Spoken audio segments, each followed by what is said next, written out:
You ready? Yeah, I'm ready. All right. So 5, 4, 3, 2, 1. All right, folks, welcome back to the podcast. I am very excited to be speaking with Christina Kantzavelos. Christina, welcome. Thank you. Thank you so much for having me again. You are welcome. So Christina is a neurodivergent and first generation licensed clinical social worker, life coach, writer, and chronic illness warrior. She received both her BA and MSW from the University of California, Los Angeles, and her MLIS from San Jose State University. Christina specializes in treating clients with chronic health conditions and trauma.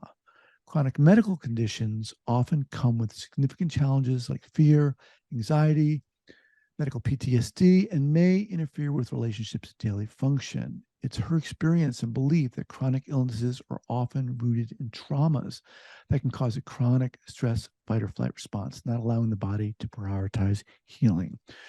All right, Christina, welcome back. Before we get going here, share with our listeners where you're from originally and remind everyone where you're currently. Hi, yeah. Again, thank you so much for having me. And just a shout out to you being an awesome human being. We tried recording this recently, but I was in a flare up, as is chronic illness. It's such a journey, very up and down. And thank you for being willing to re-record. So hi, everyone. Again, my name is Christina, and I live in Joshua Tree, California. I'm from Southern California, but have sort of lived all over the state. I mean, well, it's the southern part of the state. So yeah, for right now, my home base is in Joshua Tree, but I seem to be traveling about half the year. And I'm really grateful to have a remote practice that allows me the flexibility to do that. So let's remind everyone, let's start by giving our listeners a kind of a brief overview of what you do and how you got there. Sure. Yeah. So it was not my intention to become a therapist who specializes in chronic illness. My past life was in humanitarian work, gotten with Doctors Without Borders and was with other NGOs and got very sick while on contract in Mexico. And I'd already had chronic illness the majority of my life, however, not to this debilitating degree. And when I got back to the States, I was passed around like a hot potato before I received proper diagnosis of Lyme and co-infections and mold and so many other autoimmune diseases. But it took a while to get properly diagnosed and therefore treated. And in the midst of that, I was couch bound. I had to move back in with my parents. I could not physically work. I thought I was going to die. It was horrible. And I could not find a therapist for the life of me who was doing what I needed. There's very few of us specializing in chronic illness. So if you are a therapist who has chronic illness, I'm always going to encourage you to consider making this your path, because so many people need us right now. Because mental health is, like you mentioned in the bio, in the beginning of that bio, it's such a part of this healing process. I believe it's part of the reason we get sick, and it's a big part of the reason of how we get better. Mm-hmm. So anyway, yeah, I essentially became the therapist I needed at that time. And I love what I do.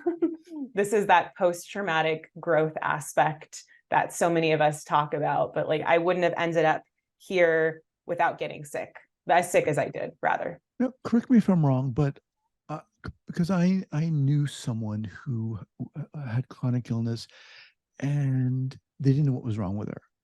And oftentimes, and correct me if I'm wrong here, when that happens and there isn't like a diagnosis, people think you're nuts. Oh, right? yeah. Right? They like think definitely. you're making it up. How come they don't know what's going on? You've got to be making it up. Oh, especially because we look okay, right? So that's I mean, apparently you have to have your head, your hair completely fallen out to look sick enough to carry those diagnoses. And it's very confusing to the average person, because it's not linear, right? There will be moments where we, for all intents and purposes, where we seem okay, and then the next moment we're fatigued or experiencing some kind of symptom that doesn't allow us to be in the public or to socialize or to have the capacity for anything outside of our room, sometimes the hospital. I mean, it's a bit all over the place. But yeah, so often we hear it's all in your head so many times, right? This is psychosomatic, it's all in your head. And I like to say, a lot of it, it's in our brain, really. It's a lot of it is in our brain. And not to mention the head's not separate from the body. It's, these are all connected, and it's important. That's why I consider myself a holistic therapist, because I am, we're biopsychosocial spiritual beings, and we need to look at all of those Right. as we treat. Well said. Last time we talked, you mentioned an experience you had, a psychedelic experience you had, and I want to talk about that because I think the way you share that, how you went about it, and even some preliminary concerns you had were interesting because you kind of worked through them, and it was as I recall, a pretty significant experience for you. So walk us through how that came about. Yeah. So I had been interested in exploring psychedelics for a long, long time. However, I was so afraid. And, it's mostly the unknown. It's also because I have something called mast cell activation syndrome, where, at some point I was allergic to most things in the world, and I needed an EpiPen on me at all times. So, be it psilocybin, aka magic mushrooms, or something like ayahuasca or anything else in between, scared me to an extent, because I didn't know how I was going to, physiologically respond to that. You're not even from a mental health, psychological standpoint. So, I started just doing more and more research and talking to folks. And I had met so many people in the chronic illness community who felt like psychedelics was really a missing link in their healing journey. It really helped them go within, process, let go of dis-ease in their bodies. And, based on our other conversations, that is always going to be a goal of mine, is how to let go of dis-ease in my body so that it does not manifest into anything else. And so I started inching closer and closer to it years ago, and finally was able to sit with psilocybin first, and that was its own profound experience. And I was with a good friend, and I remember seeing this, like, in that entire experience, this dark cloud above me, and it was all of the weight of the world I felt responsible for carrying. That's not obviously the case, right? We know that no one's actually responsible for the weight of the world, but that's how it felt. And I'm a recovering codependent, empath, people pleaser. And so, that is the reality for some of us, that we feel that way. So seeing that and actually removing it off for me was, I can't even describe it. It was amazing. I noticed a change in my symptoms almost immediately after having that experience. And that experience then made me more apt and comfortable to explore other psychedelics. And Let me, if I may, sure. jump in here for a second. So when you did that, was that your initial experience?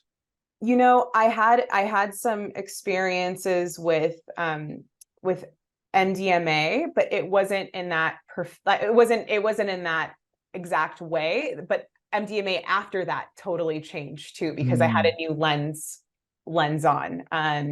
I had tried MDMA like in the past when I wasn't super I don't know, wise to what it could do to our brains and to our bodies. So yeah. Was it a microdose that you did? And we're talking about psilocybin. Yes. Mushrooms here. Okay. I did the full Oh, dose. Yeah. okay. I had actually microdosed prior to that, sorry, I forgot to mention that, just to test it out to make sure my body would do okay. And it did. And who were the people that were quote unquote guiding you or there with you? So that was not guided by Okay. anyone, but someone who's very familiar with them. So it was Okay. just a friend. And of course, I'm always going to recommend that you do it with someone who can guide you, of course. And now, this was, again, many years ago, and now psilocybin is becoming, sort of more commonplace in conversations. And we're seeing that it's, en route to becoming legal pretty much in this country. So this dark cloud that showed up, I mean, sounds really intense. You also said it kind of moved, or you moved it off. How did that happen? It's so Was this? bizarre to explain, right? You can just Yeah, right. imagine it's like this, you're kind of lucid dreaming to some extent. But it was, for me, in my experience with all the psychedelics I have been able to sit with so far, it has been this, it's it's been this feeling. I'm not seeing something in front of me. It's this feeling, and I'm creating almost this image in my brain to go with it, if that makes any sense. Sure. So it was this feeling like, wow, okay, I've been holding this weight above me for so long, and it is not mine to carry anymore. And that was extremely powerful and empowering at the same time. Well, I think I said this last time, and I'm going to say it again. Kudos to you, man. This stuff scares the shit. I'm scared. I am scared. I don't I like this. understand. How did you get up enough courage to do it? Quite frankly. Quite frankly, it's one of those, you just you got to jump and trust, and really trust that there's, no such thing as quote unquote a bad trip. That's what I kept reading over and over again. No matter what kind of trip you have, what kind of journey you have, there's going to be wisdom gained from it. And that's exactly it. It definitely, I can't promise anything to anyone. And I have to say that, always check in with your practitioners before you consider sitting with anything. And I'm always going to recommend sitting with someone who is knowledgeable and understands this. But yeah, it wasn't as bad as I assumed it was going to be, right? I made it out to be something so much more terrible and scary. And ultimately, this is just it's our subconscious asking us to process things in a way that feels so much more gentle and understanding. It gives you this objective lens at looking at previous traumas and things that are essentially holding you back in life. Mm-hmm. Things So that you don't realize you're carrying, literally. yeah. So this is interesting. So we have here your own experience and how it impacted you, and also how it informed your practice as a therapist. And also, too, this was kind of like a preliminary experience to what, a more intense guided session. Yeah, I eventually, like I said, eventually it allowed for me to to sit with ayahuasca, that was the one I was most afraid of, right? Because we're not just hearing of people having hallucinations, we're hearing of people having GI concerns, vomiting and diarrhea and so forth. And you're like, okay, wow, this is going to be awful. It's going to be a horrendous experience. But you're also hearing about people coming out of it feeling like literally a different person. And, I heard enough of those stories. Those are the stories I focused on, Right. who benefited from this and how. And also just understanding, there's various podcasts on there explaining the science behind psilocybin and ayahuasca. And that was important. It was important for me to listen to that as well, to understand exactly what it was doing to my brain and my body. It's allowing for various parts of my brain that aren't usually that active to communicate with one another. And it's allowing Mm-hmm. me, again, same thing, to process things from the past in a much more objective manner, understanding it from a different lens. And I mean, the most wild part, right? There needs to be more research around this, of course, is that my diagnosis of PTSD, I no longer met criteria for after sitting with ayahuasca. My anxiety disorder and my panic disorder are inexistent at Oh my this God. point. Yeah, Wow. it's wild. It is. I didn't know I could feel this way That's crazy. afterwards. That's Yeah, amazing. thank Congrats. you. That's awesome. Oh no, that's what I want to, share, if it's in alignment. And of course, again, if your practitioners give you the green light and it's okay. I mean, I went somewhere where, it's legal, and there were practitioners who've been doing this for many, many, many years, and could walk me through the entire process of sitting with it. There are Native American churches in the US where it's legal to sit with ayahuasca. And, you know, if you're going to do that, just make sure you do your due diligence, your research, that you feel comfortable with whoever you sit with. And that, you know, a big part, and this is, you know, part of the work I do, is integration, psychedelic integration. So prepping and then working to integrate what wisdom we received, what information we received, and how we can apply it to our daily life. Sometimes it's so profound and it makes so much sense at the moment, and then we get back to the real world and we're like, wait, how how do these two things fit, right? Because it's you know, it's essentially, we're lifting the veil, and it's two different worlds, two different dimensions.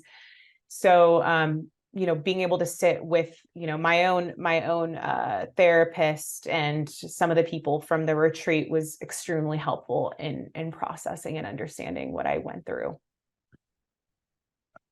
How long ago was that for you, the ayahuasca? So the first time was in January, and then I did a 3-night stay on a farm in Costa Rica in was it February. So the first time I sat with it was, again, it was more like, they allowed me to microdose, which was so amazing, to just initially see how my body responded to it. And I also wanted to be somewhere where, you know, I was in the States, there's a hospital nearby, God forbid I don't respond well. Right. But the fear is real. The fear, like what you're describing, I mean, I've been with that fear for so long. And I remember that, you know, eventually, I think an hour into the microdose, I want to say, that's when I took the rest of the cup, because I realized I actually was fine. I felt calm. But by the end of it, I just remember thinking, wow, I wish I would have done this when I was so much younger, because of what I was able to process. I also remember saying aloud, this was equivalent to 10 years of therapy in one sitting. And I don't say that lightly. And I've talked to numerous people who would, you know, who also share the same sentiment with their experience. Just so much process, so much understood. It was profound. How have these experiences informed the work you're doing? So the big, you know, in gaining this new lens and understanding, like, okay, I'm going to go a little bit all over the place. That's me being divergent, but I did a Vipassana retreat. For those who aren't familiar, that's a 10-day silent meditation retreat. They're donation based. They're all over the world. They're amazing. I remember when I was first learning about Vipassana and ayahuasca, I was maybe, I don't know, 19 at the time or something. And I knew numerous people who had done both. And I remember on Wikipedia learning about the dark night of the soul, and 2 ways to get to that are through Vipassana and through ayahuasca. And I just thought, okay, I'm going to try. I'm going to try Vipassana first. That sounds a lot less scary, which is ironic, because some people would argue 10 days of silence is a lot scarier. And so in Vipassana, I mean, I learned so much about myself. I gained so much understanding that was also profound in its own way. However, with ayahuasca, it's like someone bestowed this new perspective onto me. Like I was given new glasses, if you will, to understand that. And this may sound woo-woo, and that's okay. This is how I'm relating to the world now. Yeah. But what I'm saying is, everything is divine, and everything happens for us, not to us. And we don't understand often at the time what that means. And I'm not trying to use toxic positivity in this. Something can suck and be divine at the same time. That's ultimately what I realized. Like, I'm still moving through life with chronic illness. Like we said last time, we didn't get to air that, because I know I was out of it. My brain fog was immense, and some days are hard for me. They're really challenging, but I understand there's wisdom in my challenging hours and my challenging days. Whereas before, it was just like this, not entirely, but there was more of a like victim mentality that I sort of went through the world with to a degree. And I see that that's gone now. That's entirely, I will not give chronic illness or anything else power over my life and how I go about it. I refuse. It's not like, this is my life. I'm responsible for it and I love it. And I'm so grateful that I even exist. Yeah. The thing that really strikes me about you, Christina, and it has in our previous conversation, you have this very kind of grounded, empowering presence. You know, you're not sugarcoating anything. There's an acceptance of challenges of life, but also an ability to look at it for what it is. And I would imagine that that is very empowering for a lot of your clients. Yeah, I hope so. And what I was, I hope to bring that wisdom to every session, right? And I also realize the deeper I go within and consistently, like I'm doing work on myself, the further I can take my clients, right, into their bodies, into their psyche, into their minds, so me doing this work is imperative, I believe, in being a successful therapist. I'm going to kind of put you on the spot here. Sure. Can you give us an example? And granted, everyone's different, but Sure. the clients who come to you with chronic illness, why are they showing up? Give us an example of why someone might show up to work with you. Sure. So one reason would be they don't have to give me subtitles on what they're going through. That's a big one. So even when I was really moving through some of the hardest parts of my own chronic illness, the therapist I was finding, I would say like a fourth and sometimes more than that would be spent with me explaining a symptom or a diagnosis, or literally having to Google it for them so they could understand. And even then they couldn't really get it. Not that I would ever want or wish anyone to understand this or get this, but the fact that my clients can like just jump into things with me, where we don't have to stop for them to explain anything, just makes therapy, in my opinion, that much more effective. It's like, and I've heard that time and time again.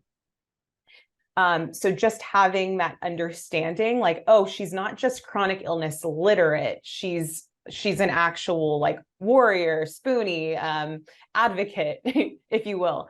And so that's a big part of the reason people find me. The other thing is that I really try to get to the root cause again of dis-ease. And I am trauma. Yeah. So I'm trauma informed. I'm trauma trained, EMDR, constructed awareness, various modalities. But at the end of the day, we're here to go within to understand when and why the body began saying no, and processing and understanding that. In addition, understanding why they've been in fight or flight for a majority of their lives, because I've yet to have anyone come to me with chronic illness who's not stuck in a stress response or fight or flight response. And again, those other F's are freeze response and a fawning response, people pleasing, overachieving, overworking, being the person that takes care of everything all of the time, giving 110% at work and in their families and everywhere else. So it's understanding why these are trauma responses. And the other thing is I really focus on neural retraining. So again, based on neuroplasticity, just as psychedelics are also, the reason they affect us in this positive way is because they allow our brains to become more plastic and more, so that we can understand and take on more, right? Essentially, without having having that fear or trauma response, that we can look at things a bit more objectively. Same with neural retraining. It's basically convincing our brains that we are indeed safe. There's no tiger running after us. And so for me, working with clients, that's the most important thing we have to take care of first, getting them into a state of homeostasis. So then we can bring in those trauma modalities, because the last thing I want to do is further dysregulate them. The goal in all, at least therapy for me and my clients, is it's returning back to yourself, because so many of us have been outside of our bodies. Our bodies have been really scary. They have a lot of scary symptoms, and they've landed us in the hospital, and they've made us feel really weird and bad and yada, yada, yada. So how can we safely return back to the body so that we can now process what got us out of the body in the first place? Yeah, man, I love that. And I really like the way you put, you said kind of uncovering or discovering when the body said no or started to say. That's a really, I think, a profound statement. Say more about that.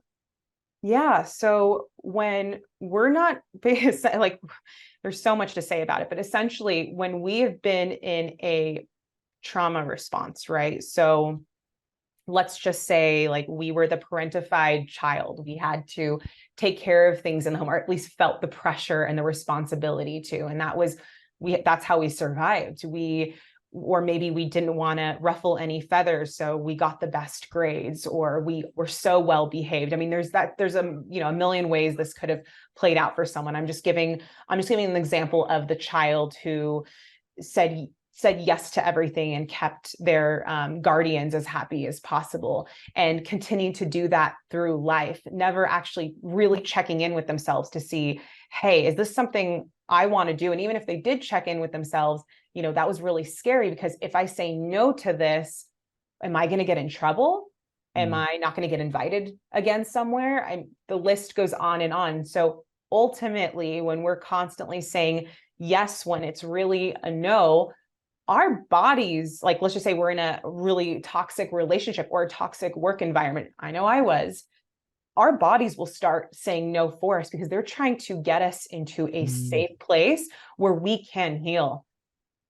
So I always tell my clients, like, the goal is that your body never has to say no for you again, that you are always a step ahead of it, that you can say no first. And that's a really scary thing, including for myself, something I'm recovering from, because that was my trauma response. And that's how I'm so grateful that I survived because of it, but I'm not thriving with it in adulthood. So it's something we have to unlearn. I feel like, I don't know about you, like, so much of therapy is really unlearning than it is learning. From your experience, are most of the clients you see, have they experienced trauma? Is that at the root cause of this disease we're talking about here? I have yet to have someone with chronic illness that I know on a personal level or professionally who does not have an experience with trauma. And we think of, I just want to say, like, when we think of traumas, right, for anyone listening, and I'm sure you've explained this before, but we think of those big T traumas, and we forget, like, the big ones, right? War, I think, is one of those big ones. When we think of childhood traumas, sexual, physical abuse, not having enough food on the table, like things that are more on a physical level. But there's also those little T traumas that add up as well, like not making a sports team or a dance team, or not getting invited to a birthday party. Like, to us as adults, that may not seem like a big deal, but as kids, that can be really traumatizing, because you are not you're not being invited to a party. You're not part of the pack. That means that your survival may be on the line. I mean, that's how a child's brain literally interprets a situation like that. So again, as adults looking back, that, wait, I wasn't invited to a birthday party. That may not seem like a big deal. However, it likely was traumatic in the body. And if you didn't have a parent or guardian really helping you understand or process that, that may remain in the body as dis-ease. Yeah, yeah. Wow, really well said there. So, all right, how are you working with your clients now? Is it online? Are you offering exclusively private therapy, group stuff, trainings, etc.? What? Give our Yeah, listeners an idea. sure. I am doing one-on-one therapy. I do facilitate a free chronic illness, Lyme disease circle once a month that's open to the community. Anyone can attend, and it's lovely. It's an empowerment circle. So I'm a very solution-focused therapist, and that's how this group is too, because I say that because anyone listening with chronic illness, you go on to a lot of these Facebook groups and they're very problem focused, like what is going wrong versus, I like my clients to focus on what is working, what is going right, reading success stories of people who have healed and, radical remission stories. And that's what this empowerment group is. I do intend in the near future to add more groups. I've also been encouraged to create a course for other therapists, and I'm not sure if and when I'll have capacity for that, but I would absolutely love to. And then I have the journal. I have a Begin Within journal, which is a way to track your mental, physical, and spiritual health. And that is now an app that's available on the App Store called the Within Me app. Yeah. Did you create that? I did. Yeah. Look at Jesus. How did you do that? I don't know. It needed to happen. No, but it's free. It's free on the App Store for right now. So if you want to access it, it's definitely, it's there. Yeah. Yeah. Very it's very cool. simple. It's very simple, but I just wanted a way for folks to track their health and in a way that feels aligned. Well, Christina, look, I'm so glad we got you back on here. It's always not just a pleasure, but you're so friggin' inspiring and empowering. I'm can't wait to get this out there so our listeners can hear it. Oh, thank you. And thank you again for giving me another chance to record this. Like, you are just a stand-up human being. No, seriously, I could cry. Like, thank you so much. Like, you certainly welcome, and you're certainly welcome back anytime. Share with our listeners the best way to get in contact with you. Sure. You can find me at beginwithintoday.com. And Instagram, Facebook, everywhere is Begin Within Today. Okay. We'll have that linked up here at the show notes page at the traumatherapistpodcast.com. Christina, awesome. You are awesome. And loved having you on here. Thank you so much. Thank you. Have a great rest of your day. Thanks for listening, everyone.